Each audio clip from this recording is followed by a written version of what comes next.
Welcome to Penrose Learning, where we make understanding easy. In this video, I will explain how to make inventory in Unity.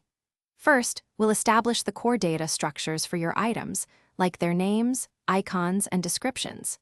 Then, we'll set up a central inventory manager to handle adding, removing, and tracking all your items. This foundational step is crucial for any game, ensuring your players can collect and manage their valuable loot effectively. We'll keep it straightforward and easy to follow.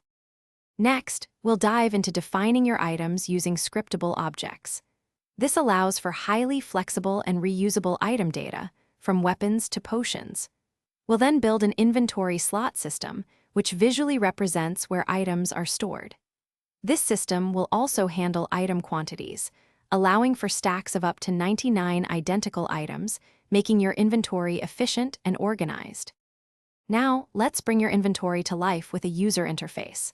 We'll design a clear and intuitive display for your inventory slots, making it easy for players to see their collected items. We'll also add essential interaction features, such as drag-and-drop functionality for moving items between slots or using them. Finally, we'll cover implementing item usage and equipping mechanics, allowing players to interact with their gear. To enhance your inventory, we'll add advanced features like item tooltips, providing detailed information when players hover over an item. We'll also cover how to implement saving and loading inventory data, ensuring player progress is always preserved across sessions. This is vital for a complete game experience.